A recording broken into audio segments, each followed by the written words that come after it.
name is Anna Callender, and I'm a senior biology major with a minor in chemistry here at Texas Tech University. I've been a member of Dr. Catherine Wakeman's lab since the spring of 2019 and work under the guidance of graduate students Shariful Islam and Jace Waller. First, we will go over some background before we begin discussing our current project.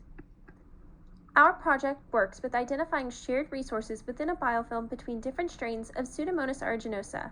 Pseudomonas aeruginosa is a gram-negative, opportunistic pathogen often found within polymicrobial communities that produce complex antibiotic-resistant biofilms. We know that E. coli and Staphylococcus aureus are also common members of these polymicrobial communities, with Staphylococcus aureus and Pseudomonas commonly cohabitating in the lungs of patients with cystic fibrosis. These bacteria require transition metals for enzymatic functions, cell signaling, and structural support. They are able to sequester transition metals from the environment by a couple of different mechanisms that we will discuss later. While the bacteria can use a wide variety of transition metals, our study specifically looks at iron. During infections, the human host body creates a metal-depleted environment as a part of its immune response. This negatively affects Pseudomonas aeruginosa's ability to scavenge iron from the biofilm environment.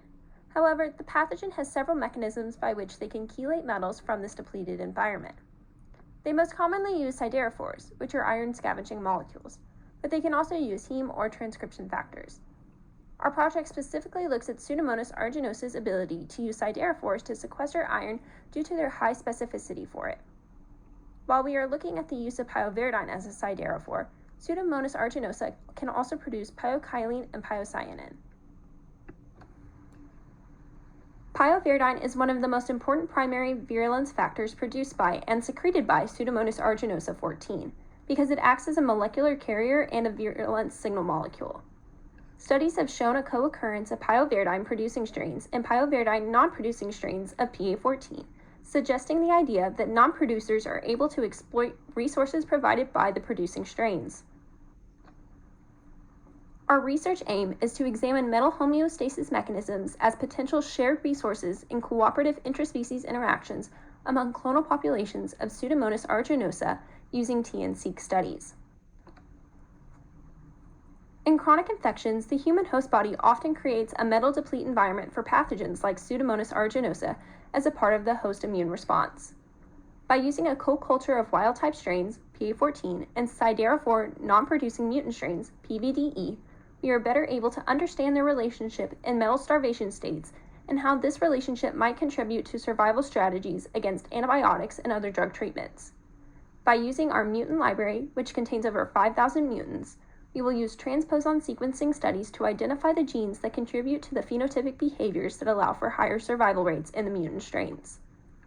By understanding how wild-type PA14 can share siderophores to rescue mutant strains that are unable to produce their own siderophores, we are better able to understand the overall effect on the biofilm and formulate better drug protocols for treatment of chronic lung infections.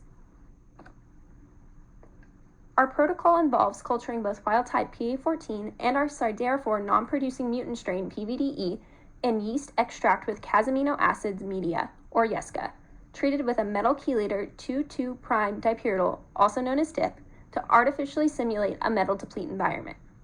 Each strain will be grown in monoculture and then also in a co-culture together.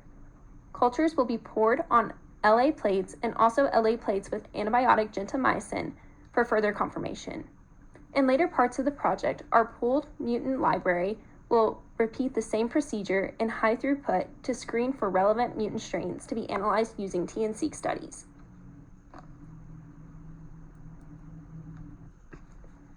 Figure 1 shows some of our preliminary data generated from 6 technical replicates with graphs provided by Shariful Islam.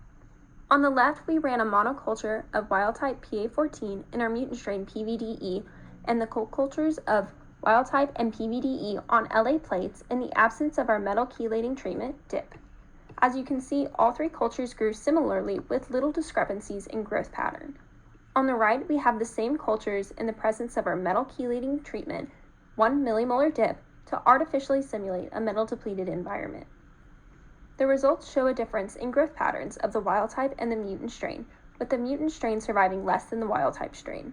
However, when the mutant strain is grown together with the wild-type strain, there is a much higher rate of survival. We then proceeded to repeat the same study on LA plates containing the antibiotic gentamicin to confirm our CFU counts, as wild-type PA14 should not survive on gentamicin plates. This can be seen in Figure 2. Preliminary data does show that pyoviridine non-producing strains are able to cheat by using siderophore resources provided by wild-type PA14.